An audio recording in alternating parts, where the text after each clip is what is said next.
নবীজির নামে একবার দরুদ পড়লে কয় পুরস্কার? এক নাম্বার পুরস্কার 10টা গুনাহ মাফ, দ্বিতীয় পুরস্কার 10টা নেক আমল নামায় জমা হয়ে যায়। আবারও আসতে, তৃতীয় পুরস্কার আল্লাহর দরবারে দরুদ পড়নেওয়ালার মর্যাদা 10 গুণ বেড়ে যাবে। हर के बाशुद आमिले सल्लो मुदम आतिशे दोज़ख शबद बरवाए हराम। বেশি বেশি দরুদ পড়বেন ইনশাআল্লাহ। দরুদ পড়তে কি আলেম হতে হয়? হাঁটতে চলতে উঠতে বসতে সব সময় দরুদ সাল্লাল্লাহু। যত পড়বেন চেহারা নূর বেড়ে যাবে। ওলামায়ে কেরাম লিখেছেন কমপক্ষে 300 বার দরুদ পড়বে প্রতিদিন একজন আশিকে রাসূল। 100 বার শেষ হলে একটা বিড়ি, 300 বারে 3 বিড়ি। কি বিড়ি খোরেরা? যারা বিড়ি পান করে এরা রসুলের দুশ্মন। নবী বিড়ি টানছেন নাকি? তাই সুন্নত পাইলা কই? আবু বকর, ওমর, ওসমান, আলী রাদিয়াল্লাহু আনহুম আজমাইন টানছেন, এই সুন্নত কই পাইলা? লাভ কি? মানুষ তো লাভ ছাড়া কোনো কাজ করে না। রাস্তার উলঙ্গ পাগলেও লাভ ছাড়া দৌড়ায় না। কি নিজের ভালো পাগল বুঝে না? পাগল কখনো আগুনে হাত দেয় না পুড়ে যাবে, নদীতে ঝাঁপ দেয় না মরে যাবে। আমরা কি রাস্তার পাগল থেকে খারাপ? নিজেদের ভালো কেন বুঝি না? দাড়ি কাটলেও একটা দুনিয়ার লাভ আছে, আখেরাতের নাই। মদ পান করলে দুনিয়ার লাভ আছে, বিড়ি টানলে লাভ কি?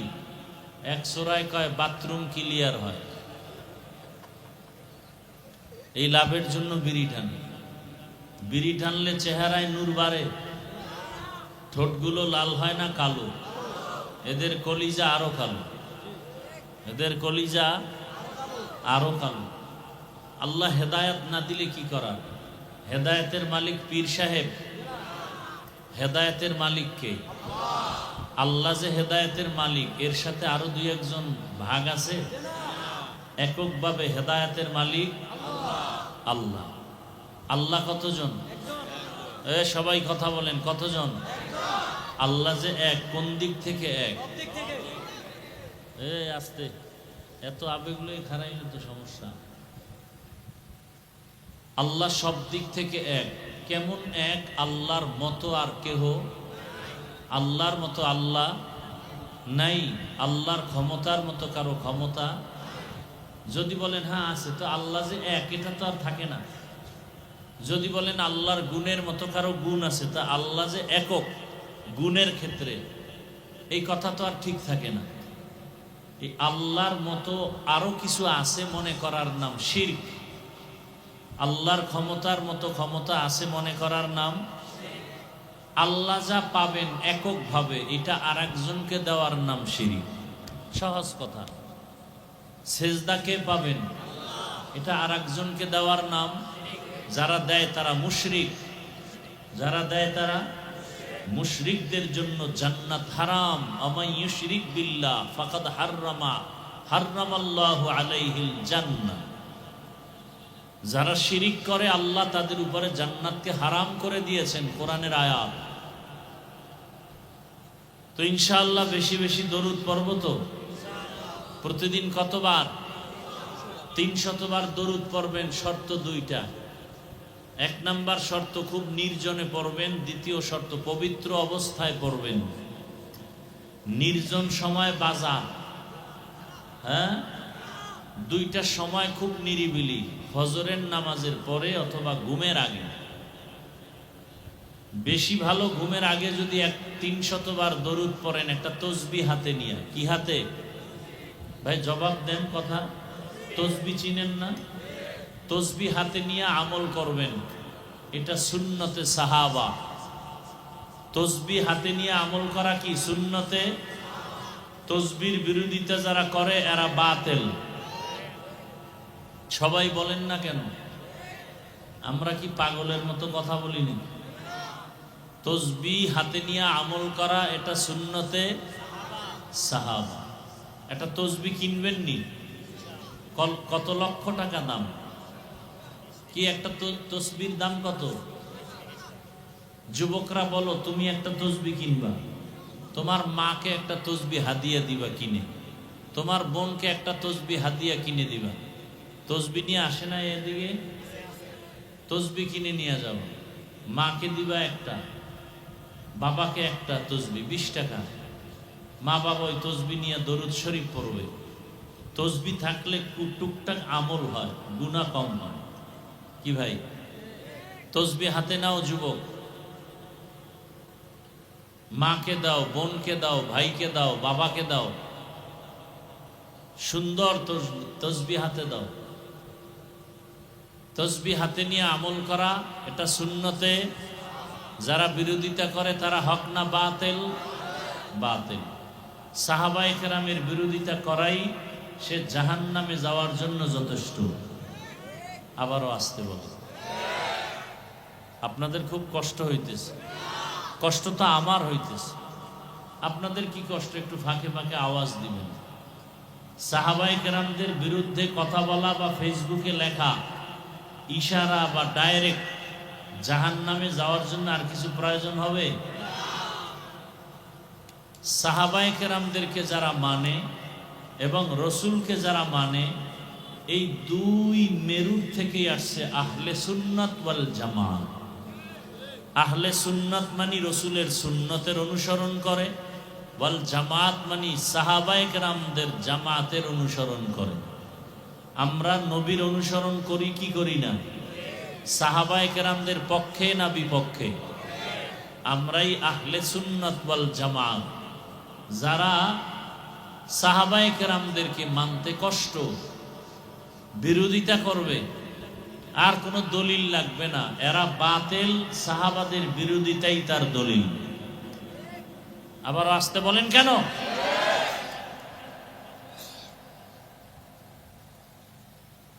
খবরদার,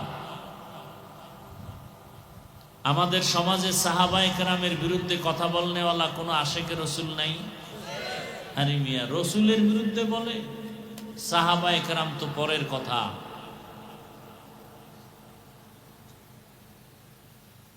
যতই বাহাদুরি করো হে বান্দা,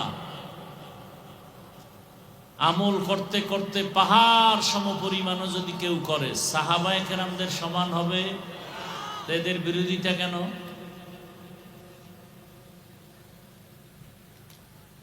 এদের ধ্বংস মরার আগেই অনিবার্য। এদের ধ্বংস মরার আগেই অনিবার্য। আল্লাহ আমাদের সবাইকে হেদায়েত দান করুন। কিছুক্ষণ বয়ান শোনার নিয়ত আছে তো ইনশাআল্লাহ? না অধৈর্য হয়ে যাবে? আল্লাহ সবাইকে কবুল করেন। তাহলে দরুদের কথা বলতেছিলাম। বেশি বেশি দরুদ, শুধু পুরুষ না নারীও? বেশি বেশি দরুদের আমল। ঘুমের আগে অজু করে বসবেন জায়নামাজে, বসে একটা তসবিহ হাতে নিয়ে কয়শো বার দরুদ? সাল্লাল্লাহু আলাইহি ওয়া আলিহি ওয়া সাল্লাম, সাল্লাল্লাহু আলাইহি ওয়া আলিহি ওয়া সাল্লাম, সাল্লাল্লাহু আলাইহি ওয়া আলিহি ওয়া সাল্লাম। আবারও এই ডিস্টার্বগুলো করে। এরা কি বিড়ি টানতে যায় না হেদায়েত হয়ে গেছে? এগো হেদায়েত হয়ে গেছে। দীর্ঘ টাইম বসার অভ্যাস না থাকলে ঢুকেন কেন এই প্যান্ডেলে? বাইরে দাঁড়ায় শুনবেন, কারণ এখানে বসতে কপাল লাগে। সব কপালওয়ালারা বসতে পারে না। আমি হাফিজুর রহমান কেন আর মক্কা মদিনার ইমাম কেন? স্বয়ং রসুলও যদি বয়ান করে আর কপাল পুরলে, কপাল খুলে, রসুলের বয়ান শোনার পরেও কপাল খুলে না, এরকম দুই একটা বেঈমানের নাম জানেন? বলেন তো।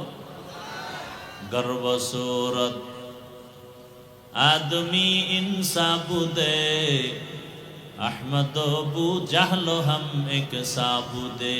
আদমিরা আদমিয়ত লাজিমাস, عودرا گربون باشد হি জামাস।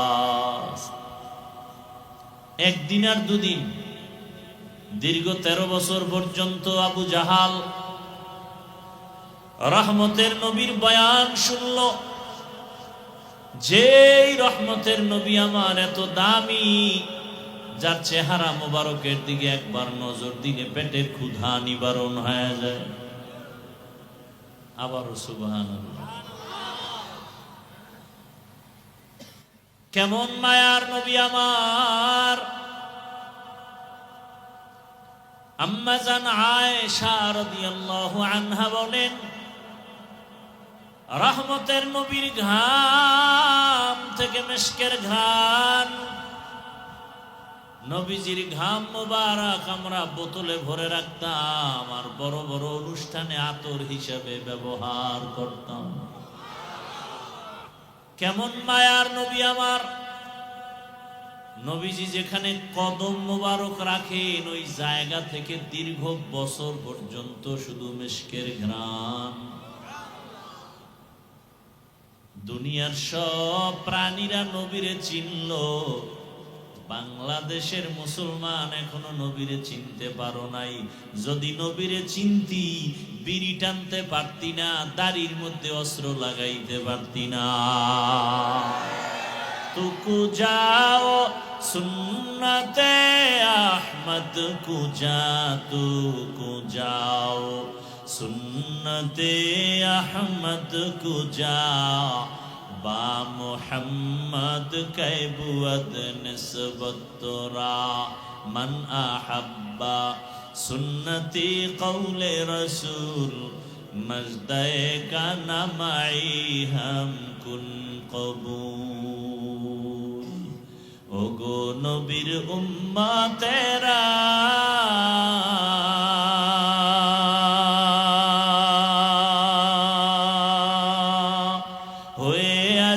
দিশাহারা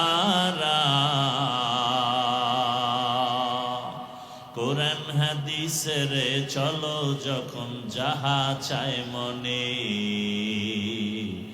নবী বিনে কে তরবে পুসিরত মিজানে, নবী বিনে কে তরবে পুসিরত মিজানে। নবী আমার জীবন ভরে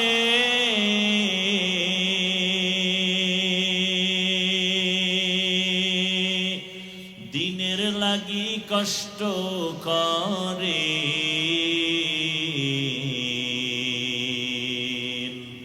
দান দান শহীদ করিলেন উহুদেরই ময়দানে।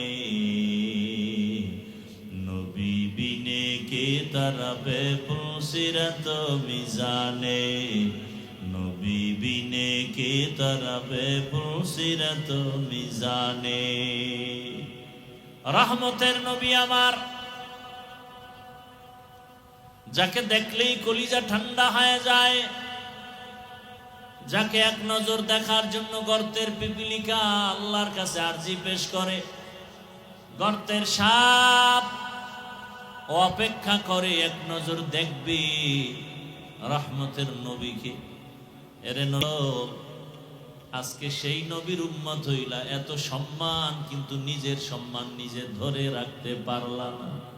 যদি সম্মান ধরে রাখতে পারতা, ভোটের আগের রাত্রে টাকা খাইয়া তুমি ভোট দিতে পারতা না। ভোটের আগের রাত্রে পায়খানা খাইছে যারা, এরাও জালেম, যারা টাকা খাওয়াইছে ওরাও জালেম। জালেম দিয়া কোনোদিন দেশ শান্তি হবে না। শান্তির ঠিকানার নাম ইসলাম।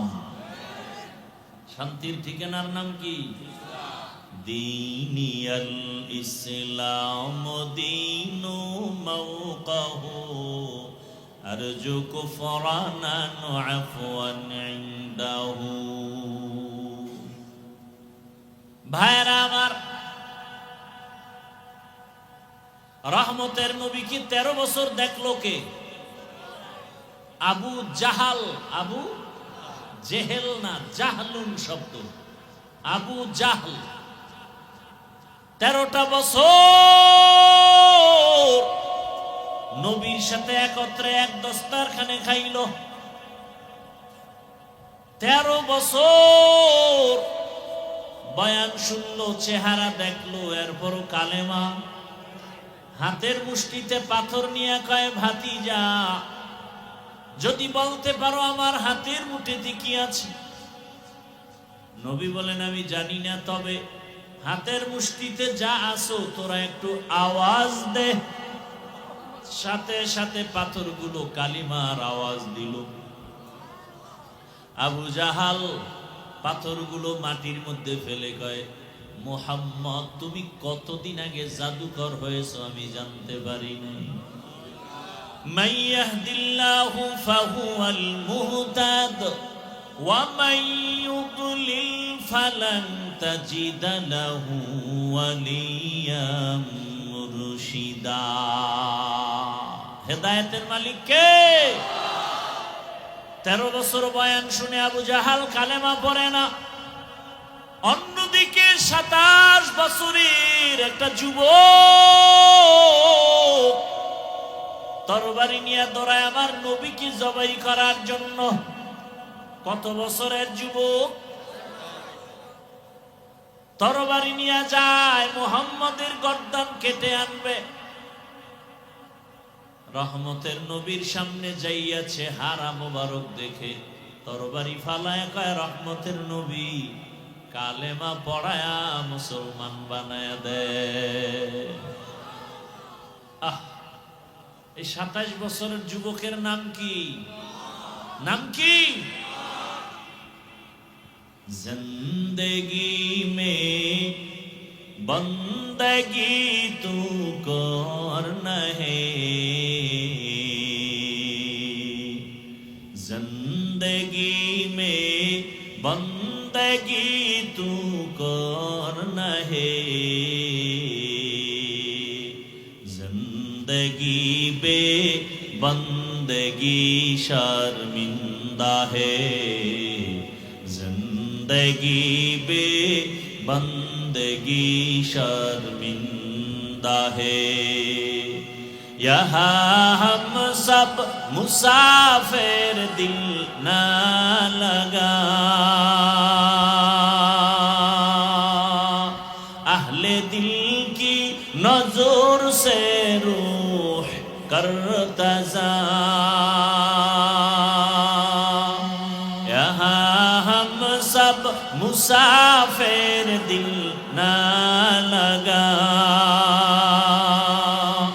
अहले दिल की नजर से रूह करता जा। शाह दौलत सब फकीर गर नेक नहीं, शाह दौलत सब फकीर घर नेक नहीं, जिंदगी में बंदगी तू करना है, जिंदगी में बंदगी तू करना है, जिंदगी बे बंदगी शर्मिंदा है, जिंदगी बे बंदगी शर्मिंदा है, जिंदगी में बंदगी कुन बंदगी, बंदगी बे जिंदगी शर्मिंदगी। আমরা এখানে যারা আছি সবাই মুসলমান, মুসলমান এবং মুমিনও নাকি মুমিন না? এই সবাই স্বীকার করেন, সবাই কি মুমিন, সবাই কি মুসলমান, কথা ঠিক। তবে আপনাদের আর আমার আল্লাহ দুইজন, একজন, সবাই একমত কি? আপনাদের আল্লাহ আমার আল্লাহ এক? বুঝা শুনে বলছেন তো? খুব ভালো করে খেয়াল করেন। নবী, সবাই বলেন নবী। আপনার নবী আমার নবী, আপনার কোরআন আমার কোরআন, আপনাদের হাদিস আমার হাদিস, আপনাদের কালেমা আমার কালেমা, আপনাদের ধর্ম আমার ধর্ম, আপনার আশা দুনিয়াতে, আমার আশাও বিদায়বেলা কাফনের সংখ্যা আমারও 3টা, আপনারও 3টা, মহিলাদের 5টা, ঠিক? শুধু কালার হবে আলাদা। আমাদের হুজুরদের কাফনের কালার হবে একরকম, আর আপনারা যারা হুজুর না তাদের কাফনের কালার হবে ভিন্ন। কালারও এক, কি কালার? কে কথা কয় না? আজকে কালার লইয়াও ঝগড়া আছে না নাই? কালার নিয়েও তর্ক। আফসোস, যারা তর্ক করে এদের মধ্যে কোরআনের জ্ঞান নাই, হাদিসের জ্ঞান নাই, টাটকা মূর্খ। এই ধর্ম নিয়ে যত তর্ক বিতর্ক শুধু মূর্খতার কারণে। আল্লাহ হেদায়াত দান করুন। আচ্ছা, কাফন এক, কালারও, কবরের সাইজ এক, জানাজার সিস্টেম এক। আপনাদের এলাকার কবর মনে হয় 1 হাত বড়, এক। কবরে রাখার পরে প্রশ্ন কতটা? আপনাদের প্রশ্ন একরকম, আমাদেরটা আর এক রকম। প্রশ্ন এক, কথা বলেন না কেন? বুঝেন, এই কথা বুঝেননি?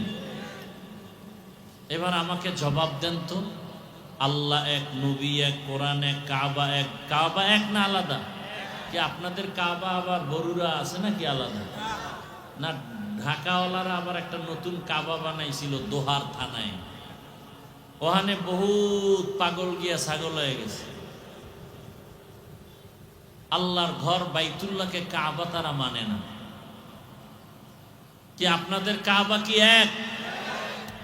ধর্ম এক, কালেমা এক, কাবা এক, কাফন এক, কালার এক, কবর এক, প্রশ্ন এক। পোশাক আমাদের আলাদা কেন? ও জালেমের মুসলমান, পোশাক আলাদা কেন? হয়তো সবাই প্যান্ট শার্ট টাই পরি, কি?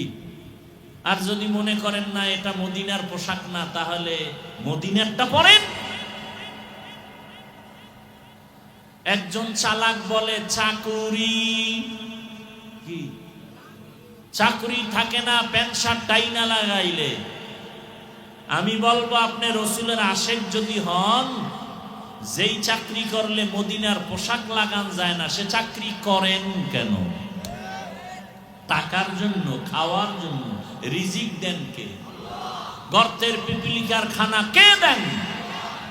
সমুদ্রের হাজারো মাছের খানা কে দেন? জঙ্গলের হাজারো প্রাণীর খানা কে দেন? উড়ন্ত পাখির পেট ভরে খানা কে দেন? বলুন, ওরা দামি না আমরা মানুষ দামি? তাহলে আল্লাহ আমাদের দিবেন না? তাহলে চাকরি না করলে খানা নাই, এটা তো মিথ্যা কথা।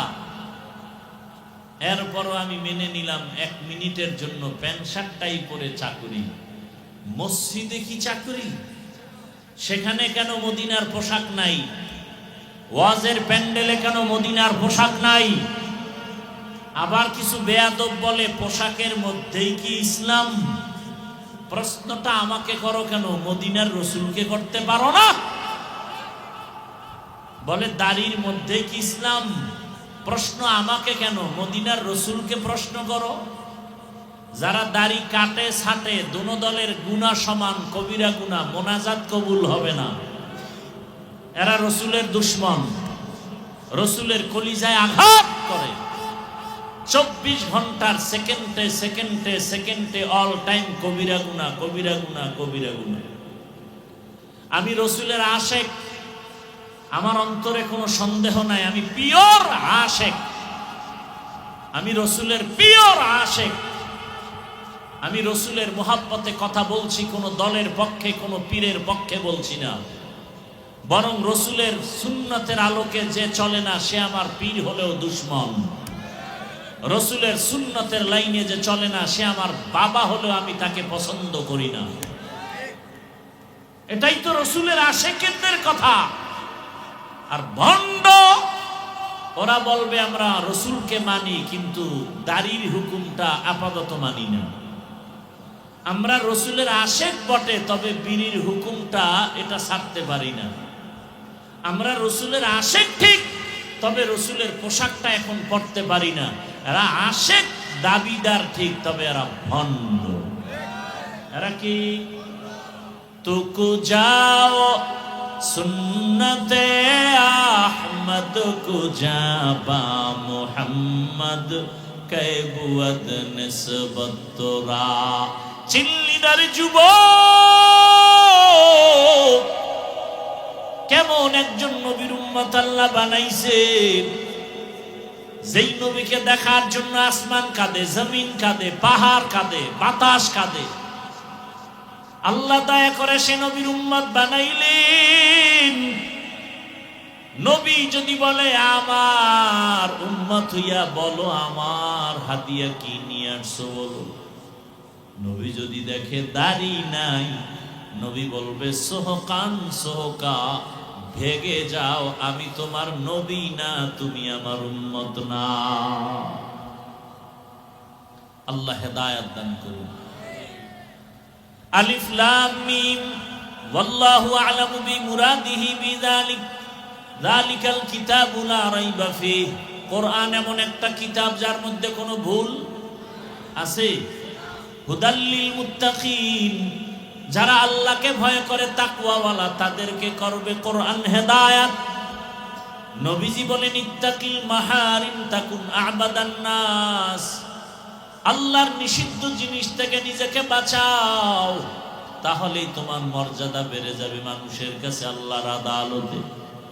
আমার তেলাওয়াতকৃত আয়াত ও হাদিসের তরজমা বললাম। হাদিসে আল্লাহর রাসূল বলেন আল্লাহর নিষিদ্ধ জিনিস থেকে নিজেকে বাঁচাও। মুখ দিছেন খাওয়ার জন্য খাও, তার মানে মনে যা চায় খাও তা না, সীমাবদ্ধতা আছে। আল্লাহ যা নিষেধ করছেন তা খাওয়া যাবে না। চক্ষু দিছেন দেখার জন্য দেখো, কিন্তু যা মনে চায় তাই দেখা যাবে না। আল্লাহ যা দেখতে বলেছেন তা দেখবা, যা নিষেধ করেছেন তার থেকে নিজেকে বাঁচায় রাখবা। চোখ দিয়া তুমি আল্লাহর ঘর কাবা দেখো সওয়াব, আল্লাহর ঘর বাইতুল্লাহ দেখো সওয়াব, মা বাবার চেহারাটা তাকায় তাকায় দেখো সওয়াব,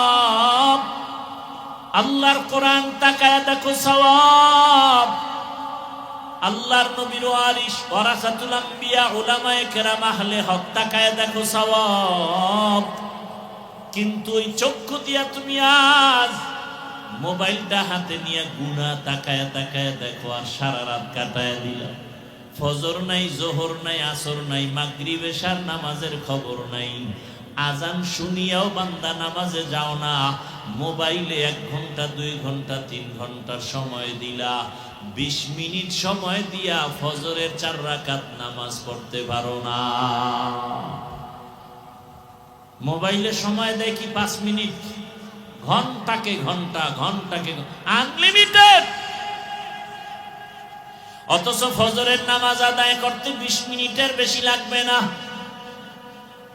জোহরের নামাজ আদায় করতে 20 মিনিটের বেশি লাগে না, আসরের নামাজ আদায় করতে সর্বোচ্চ 20 মিনিটের বেশির প্রয়োজন হয় না, মাগরিবের নামাজ আদায়ের জন্য 20 মিনিটের বেশি প্রয়োজন হয় না, এশার নামাজ আদায়ের জন্য 20 মিনিটের বেশি প্রয়োজন হয় না।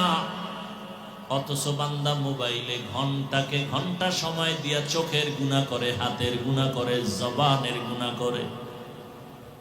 20 মিনিট সময় দিয়া ফজরের নামাজে বান্দা হাজির হতে পারে না। একটুখানি নেকের তরে রোজ হাসরের মাঠেতে বাবা ঘুরবে ছেলের পিছে, ছেলে বাবার আগেতে। আহাতে মন কঠিন দিনেতে নামাজ তোমায় ভুলবে না, ঠিক মতো পড়িলে নামাজ জান্নাত তোমার ঠিকানা।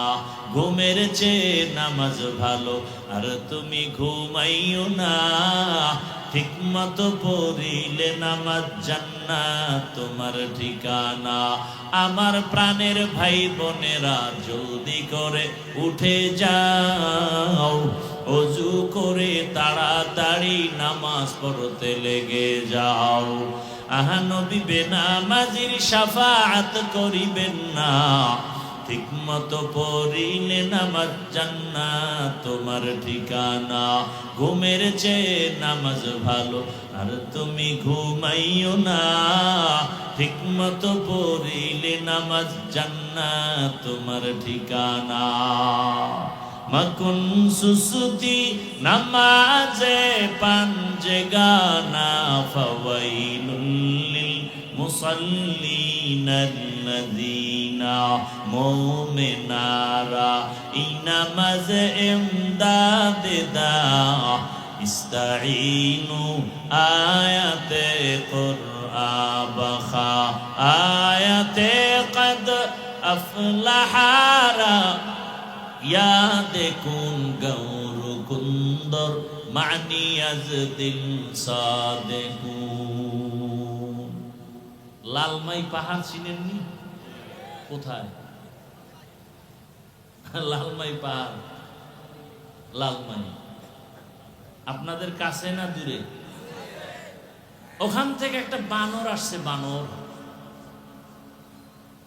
কথা বুঝতেছেন তো? হ্যাঁ, ভালো করে বুঝুন।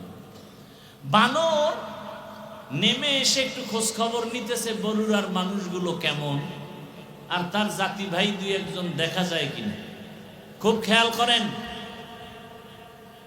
হঠাৎ এসে দেখতেছে একটা ময়দানের ভেতরে বকরি, ভেড়া, দুম্বা, সাথে একটা বাঘের বাচ্চা। বানর দেখে আশ্চর্য হয়ে গেল। যেই বাঘ দেখলে মানুষ এত ভীত সন্ত্রস্ত, কেউ কাছে যায় না, নাম শুনলে ভয়।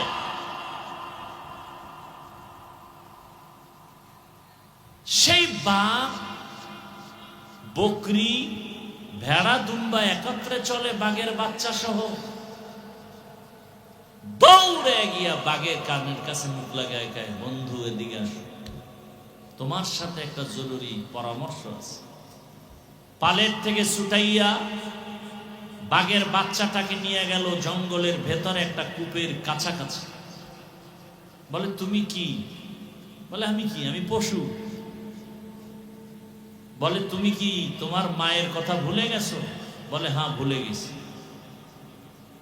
তুমি তো আসলে ওদের সাথে থাকার না, তুমি তো পুরা জঙ্গলের বাচ্চা। বলে তাই নাকি? বলে হ্যাঁ। বলে কেমনে? আসো। কূপের কিনারায় নিয়ে বলে তুমি কূপের দিকে তাকাও, পানি দেখো? বলে হ্যাঁ। পানি আয়নার মতো? বলে হ্যাঁ। দেখো তো কি দেখা যায়? দেখা ও চমকে উঠছে, মায়ের কথা মনে পড়ে গেছে। আমি তো বাঘ। বলে তুমি তো বকরির সাথে একত্রে থাকার কথা না? বলে আমার মা মরে যাওয়ার পরে আমি একা হয়ে গেছি, কোথায় যাব? ঘুরতে ঘুরতেই পালে ঢুকে পড়েছি। বলে তুমি হুঙ্কার দিলে গোটা জঙ্গল কেঁপে উঠবে, তুমি মায়ের সেই বাদশাহী হুঙ্কার দাও, তোমার কাউকে আক্রমণ করতে হবে না, তোমার হুঙ্কারে গোটা জঙ্গল প্রকম্পিত হয়ে যাবে। বাঘে যখন হুঙ্কার দিল, হুঙ্কার দেওয়া মাত্র সব ভেড়া, দুম্বা, বকরি ভয়ে ভিন্ন ভিন্ন বাসায় চলে গেল। বানর বুদ্ধি দিয়া বলল তুমি তো দুর্বল না, তুমি সবল, তুমি তো একজন বাদশা জঙ্গলে, তুমি কেন বাদশাহীর হালাত ছেড়ে নিচু হয়ে থাকবে? একজন আল্লাহর ওলি বলতেছেন, হে মানব জাতি, বাঘ যখন নিজের চেহারা দেখে নিজেকে চিনতে পেরেছে, তখনই বাদশাহী রূপ ফিরে আসছে। মানুষ, তুমি তোমাকে চিনো, তুমি আশরাফুল মখলুকাত, তুমি তোমাকে চিনো, তুমি শ্রেষ্ঠ রাসূলের উম্মত, গোটা দুনিয়াতে নেতৃত্ব চলবে তোমার, গোটা দুনিয়ার ইহুদি খ্রিস্টান তোমার গোলাম হয়ে থাকবে। তুমি কেন ইহুদি বেঈমানের গোলাম? তুমি নিজেকে চিনতে পারোনি। রাসূলের সুন্নতের আয়নায় চেহারাটা ঘুরাও, নিজেকে চিনতে পারবে। আমি তো পরাজিত জাতির অন্তর্ভুক্ত না, আমরা তো ওই জাতি। আমাদের স্মৃতি এখনো দাঁড়িয়ে আছে দিল্লি শহরে কুতুব মিনার, আছে না নাই? দিল্লি শহরে জামে মসজিদ, শাহী মসজিদ এখনো দাঁড়ানো আছে, যেই মসজিদের খতিব ছিলেন শাহ ওয়ালিউল্লাহ মুহাদ্দিস দেহলভী। মুসলমানের ভয়ে সব বাতিল প্রকম্পিত হয়ে যায়। আর আজকে বাংলাদেশে এত মাদ্রাসা, এত মসজিদ, এত মুসলমান, গুটি কয়েক নাস্তিকদের সামনে কথা বলতে পারি না। এর একমাত্র কারণ আমাদের ঐতিহ্য, আমাদেরকে আমরা চিনি না। আমাদেরকে আমরা চিনি অহংকারী ঠিকানায়। আমি বড় হুজুর, আমি বড় মুফতি, বড় মাওলানা। আর কোনো মাওলানার দাম নাই, আর কোনো মুফতির দাম নাই। আমি বড় পীর, আর কোনো পীরের দাম নাই। এই অহংকারী ভাবে সব ধ্বংস হয়ে গেল। মুসলমান এখনো যদি এক হয়, চোখের দিকে তাকিয়ে কথা বলার কোনো বাতিল নাস্তিকের সাহস নেই। পারি না। একজনে আমাকে বুঝায় ভালো, 13 জনে বুঝায় খারাপ, আর একজনের বিরুদ্ধে।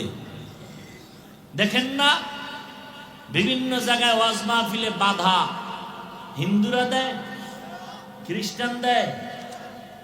মুসলমান হইয়া ওয়াজ মাহফিলে বাধা দেয়, এটা কেমন মুসলমান? চিন্তা করেন তো। অনেক জায়গায় শুনি অমুক জায়গায় মাহফিলে বাধা বাধা বাধা। একটা মুসলমান কিভাবে কোরআনের মাহফিলে বাধা দিবে? আল্লাহ হেদায়েত দান করুন। আমরা রসুলের শ্রেষ্ঠ উম্মত, নেতৃত্ব থাকবে আমাদের হাতে। চোখ তুলে আমাদের সামনে কেউ কথা বলতে পারবে? আমার গর্ব, আমি রসুলের আদর্শের টুপি মাথায় দিয়েছি।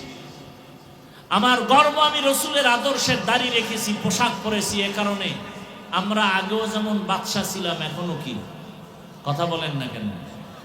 আগের এমপি সাহেবও টেলিফোন করে দোয়া চাইতো, এখনের এমপিও টেলিফোন করে দোয়া চায়। টাকার কারণে।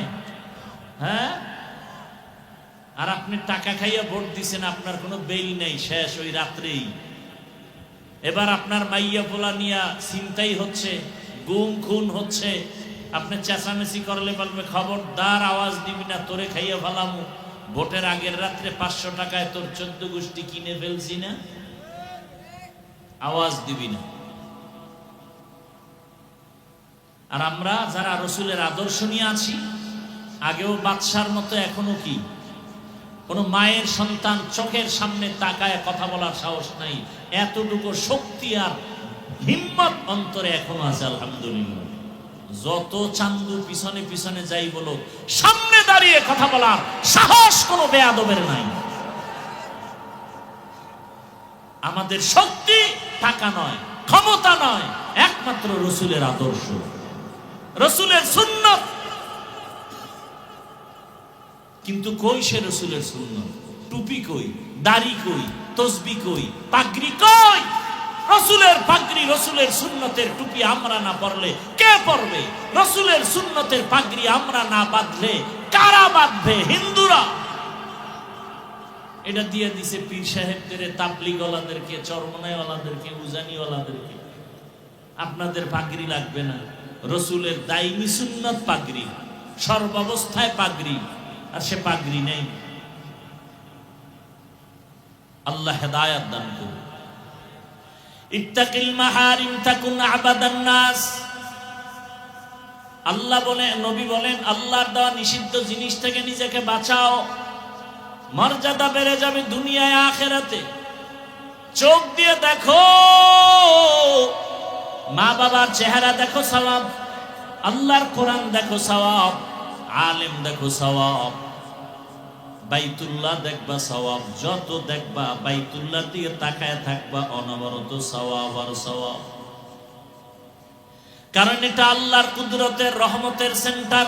ইন্না আউওয়ালা বাইতি উযিআ লিন-নাস লাল্লাযী বিবাক্কাতা মুবারাকান ওয়া হুদা, মুবারাকান ওয়া হুদাল লিল আলামিন।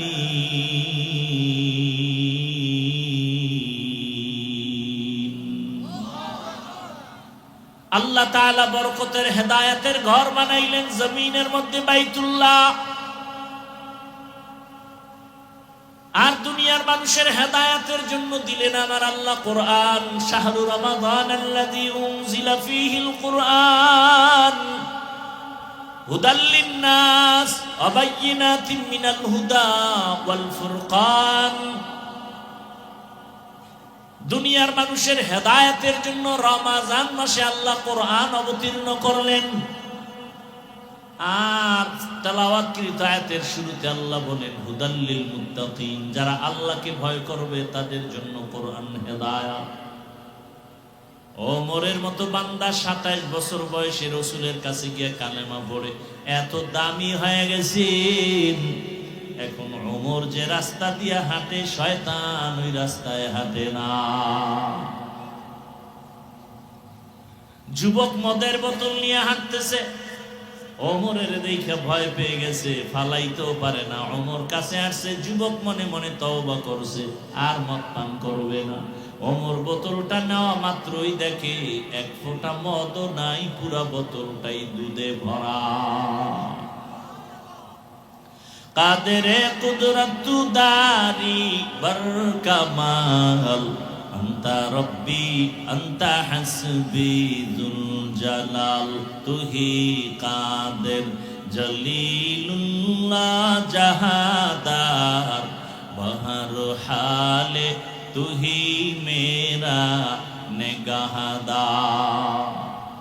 আল্লাহর ভয় যাদের অন্তরে আছে তাদের জন্যই কোরআন হেদায়েত,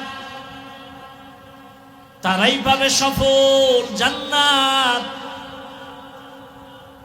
আমি প্রায় সময় ঘটনাটা বলবো না, মোবাইলের তারিখ পড়ে গেছে, টাইম হয়ে গেছে না, মিস কলের টাইম দেওয়া আছে না, এখন আর বয়ান শোনা যায়। এলাকার যুবক বাবারা, বৃদ্ধ বাবাজি, পর্দার আড়ালের মা বোনেরা, আল্লাহর বান্দা এক যুবক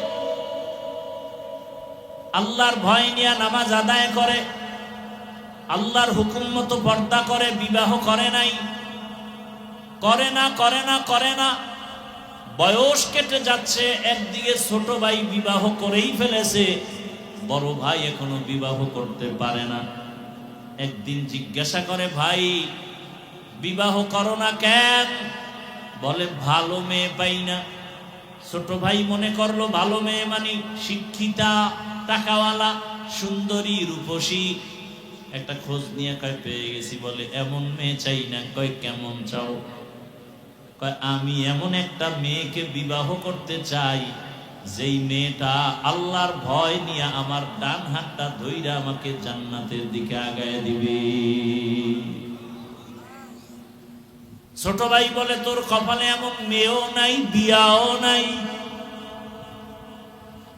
বড় ভাই ডাক দিয়া, আমার মালিকের উপরে ভরসা করে আছি, আমার মালিক আমার আমলের কান্নার বিনিময়ে আল্লাহ যদি দেন, আল্লাহর অভাব নাই, যদি কবুল হয়ে যায় সময়ও বেশি লাগবে না রে ভাই।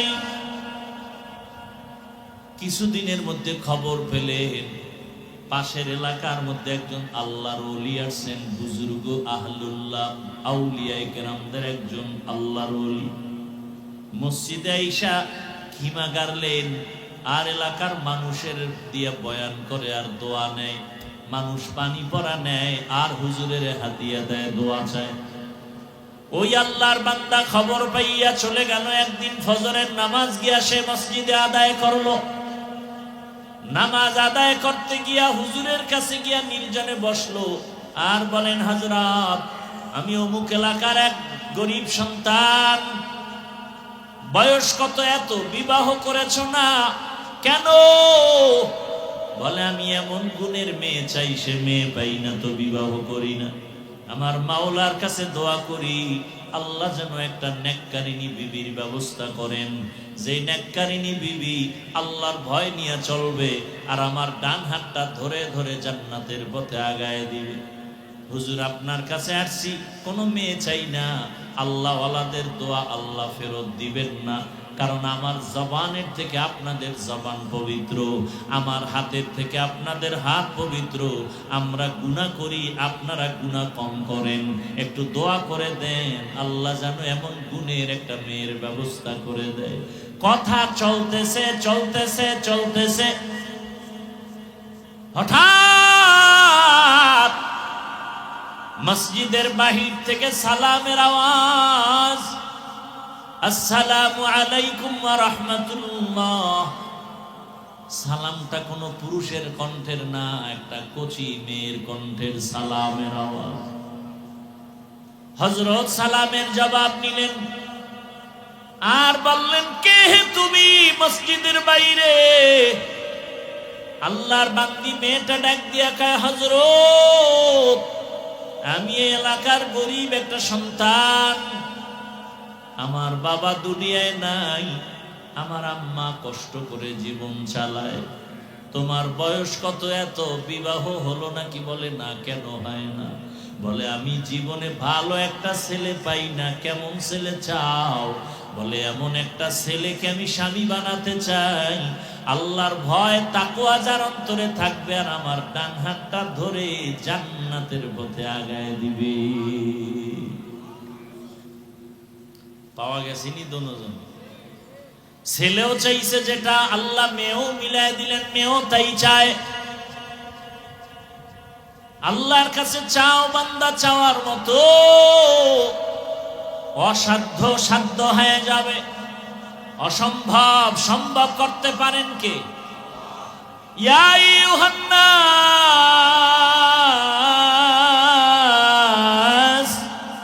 আনতুমুল ফুকারাউ ইলাল্লাহ ওয়াল্লাহু হুয়াল গানিয়্যুল হামিদ।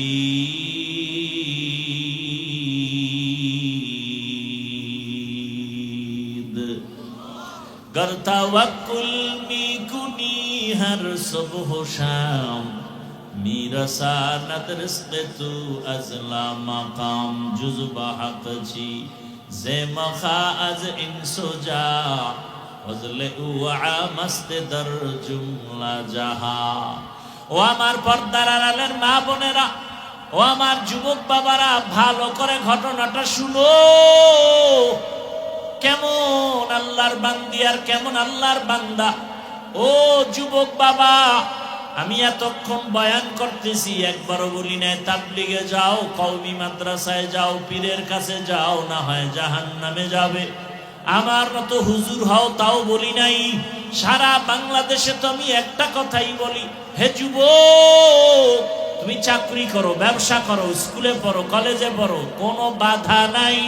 তুমি ওখানে থাইকা আল্লাহর জান্নাতের পথটাকে তুমি তাড়াতাড়ি তুমি ক্লিয়ার করে আগায় নাও। তোমার মতো কত যুবক চাকরি করে, জান্নাতের পথে গিয়ে নামাজ আদায় করে, দাড়িওয়ালা আছে না নাই? তোমার কাছে একটাই প্রশ্ন, তুমি নিজের বিবেকটাকে জিজ্ঞাসা করো, তুমি পারো না কেন? তোমার মতো কত যুবক রাস্তায় গাড়ি চালায়, নামাজ পড়ে, তুমি পারো না কেন? তোমার মতো যুবক র্যাব, আর্মি, পুলিশ, বিডিআর এর চাকরি করে, নামাজি দাড়িওয়ালা, বলো তুমি পারো না কেন? তোমার মতো যুবক ওসি, ডিসি, এসপি, 5 ওয়াক্ত নামাজি, তুমি পারো না কেন?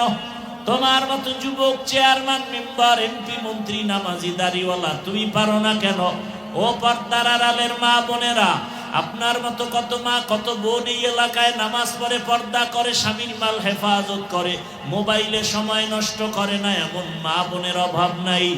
ভিন্ন মা বোনেরা যারা মার্কেটে মার্কেটে দৌড়ান, বেপরদায় ঘুরে, মোবাইল চালান, আড্ডা দেন, বিদেশে স্বামী কাজ করে টাকা দেয়, টাকাগুলো গুনার কাজে ব্যয় করেন।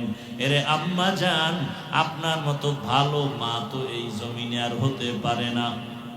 আপনার মতোই তো মা সাহাবায়ে কেরামদের মা, আপনার মতোই তো মা আলেম হাফেজে কোরআনদের মা। আপনি কি পারেন না গুনার রাস্তা থেকে ফিরিয়ে নেকের আমলটা ধরে ফেলবেন?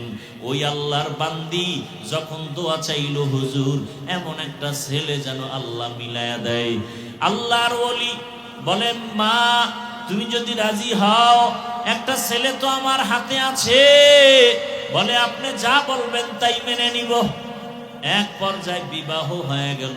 এবার দুজন মিলে সংসার শুরু করলো। যত কাজ করো না কেন, নামাজের আজান হলে সমস্ত কাজ বন্ধ করে নামাজে দাঁড়ায়।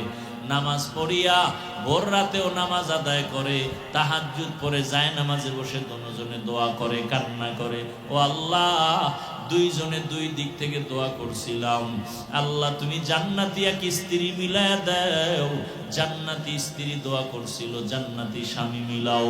ও আল্লাহ তুমি কবুল করেছো। এইবার আর একটা দোয়া করি, একটা নেককার সন্তান দাও, যেই সন্তানের দ্বারা আমাদের জীবন সুন্দর হবে, ধন্য হবে সুনামের মাধ্যমে। আল্লাহর কাছে কান্না করে, নামাজ পড়ে, দোয়া করে, আল্লাহ তাআলা নেককার সন্তান দিবেন। চোখের পানি কখনো বৃথা যাবে না। এরে মা বোনেরা, ও বাবাজিরা, সন্তান আল্লাহ দান করেছেন, ডাক্তার বানান, নামাজি কোরআন পড়নেওয়ালা ডাক্তার বানায় যান। ইঞ্জিনিয়ার বানাবেন, কোরআন পড়নেওয়ালা নামাজি ইঞ্জিনিয়ার বানায় যান।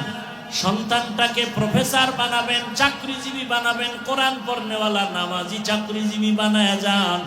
সন্তান নামাজ আদায় করবে, ডাক্তারি করবে, কোরআন পড়বে, মা বাবার জন্য দোয়া করবে। আল্লাহর বান্দা বান্দি দোয়া করা মাত্র একটা নেককার সন্তান চলে আসলো। ওই মা বাবা সন্তানটাকে সুন্দর করে নবীর আদর্শ অনুযায়ী লালন পালন করে বড় করলো। যুবক যখন পুরা যুবক বয়সে যখন উপনীত হলো, আল্লাহর বান্দা এখন ঘরে বসে থাকতে চায় না। ইমানের স্পিরিট এত বেশি, যেখানে জুলুম শোনে সেখানে দৌড়ায় গিয়া জুলুম বন্ধ করে, যেখানে অন্ধকার সেখানে গিয়ে আলো জ্বালায়। মিশরে দখল করেছে বেঈমানেরা, মিশর গেল, সেখানে কাফেলা নিয়া আন্দোলন শুরু করলো, সেখানে গিয়া সফল হয়ে গেল। এইভাবে জায়গায় জায়গায় গিয়া হামলা দেয়, আন্দোলন করে ইসলামের পক্ষে। এমন আন্দোলন আর এমন যুদ্ধ শুরু করলো, ইতিহাসের পাতায় তার নাম উঠে গেল। এমন কোন ইতিহাসবিদ তার নাম জানে না, এমন কেউ নাই। আমি বলবো যুবকেরা, ওই আল্লাহর বান্দা ওই মা বাবার পেটে আছে, ওই বাবার ঔরসে এমন ছেলে, যেই ছেলেটা যুবক বয়সে সুনাম অর্জন করে ফেলেছে, ওই যুবকটার নামটা ইতিহাসের পাতায় তুমি পারলে গুগলে সার্চ দিলেও পেয়ে যাবা। ওই যুবক আর কেউ না, ওই যুবক হলো ইতিহাসের পৃষ্ঠার স্বর্ণ অক্ষরে লেখা তার নাম আল্লাহর বান্দা সালাহউদ্দিন আইয়ুবী রহমাতুল্লাহি আলাইহি। গুগলে সার্চ দিয়ে তার ইতিহাসটা পড়ো। সুলতান সালাহউদ্দিন আইয়ুবীর ইতিহাস পড়ো। যুবক বয়সে কি বিজয় অর্জন করেছে। আমরা সুলতান সালাহউদ্দিন আইয়ুবী হতে পারবো না, তবে তার অনুসরণে চলতে পারবো। যেমন এই জমিনের মধ্যে ওসমান হাদির ইতিহাস কে না জানে, ডাক্তার জাকির নায়েকের এত সুনাম, টাকার গরমে না, ক্ষমতার গরমে না, নবীজির আদর্শের এত পাওয়ার। আর আমার দেশের তাসলিমা নাসরিন ডাক্তার হইয়াও এমন কপাল পুরুষে মরিয়া গেল, লাশ এই জমিনে আসার সম্ভাবনা নাই। ও পর্দার আড়ালের মা বোনেরা, বৃদ্ধ বাবাজিরা, যুবক বাবারা, আল্লাহর কাছে তওবা করো। নবীজির আদর্শের মালা গালায় লাগাও। ডাক্তার হলেও যেন তোমার আদর্শ নষ্ট না হয়, ইঞ্জিনিয়ার হলেও যেন নামাজ নষ্ট না হয়। মনটাকে বুঝাও। আমার মতো তোমার মতো যুবক যদি রাস্তায় গাড়ি চালায়, নামাজ পড়ে, আমি পারবো না কেন? জীবনে তো মনের আশা পূরণ করতে গিয়া গুনাহ কম করো নাই। মনে চাইছে দাড়ি রাখবা না, রাখো নাই। নামাজ পড়বা না, পড়ো নাই। পর্দা করবা না, করো নাই। পার্কে যাবা, দৌড়ায় গেছো। বেপর্দায় নাচ গানে আড্ডা দিবা, আড্ডা দিয়েছো। এখন তওবা করো। মনে মনে আমার আল্লাহকে ডাকো আর বলো, হে মালিক, জীবনে গুনাহ কম করি নাই। ও আল্লাহ, আমার গুনার খবর আমার মা বাবা ভাই বোনেরা কেউ জানে না রে আল্লাহ, আপনি জানেন। এত গরম সইতে পারি না গুনার কারণে, যে জাহান্নামের আগুনের গরম কেমনে সহ্য করবা। ও গুনাহগার বেনামাজি বাবারা, ও দাড়ি কাটনেওয়ালা বাবারা, বেপরদায় চলনেওয়ালারা, দুনিয়ার গরম সহ্য করা যায় না। এই গরম থেকে কত হাজার গুণ তাপ হবে জাহান্নামের আগুনের গরম, সূর্যের গরম। গুনাহগার হয়ে কবরে গেলে, হাসরে দাঁড়ালে কি উপায় হবে রে বাবা? আল্লাহর কোরআনটা মিথ্যা মনে করিও না, নবীর আদর্শ মিথ্যা মনে করিও না। তওবা করো, জীবনে আর দাড়ি কাটবা না, নামাজ ছাড়বা না, বেপরদায় চলবা না, মা বাবার দোয়া নিয়া, শিক্ষকের দোয়া নিয়া, ওলামায়ে কেরামের দোয়া পরামর্শ নিয়া, নবীর আদর্শ মেনে নবীর মুহাব্বতে জীবনটা চালাইবা, সুন্নাত অনুযায়ী চলবা।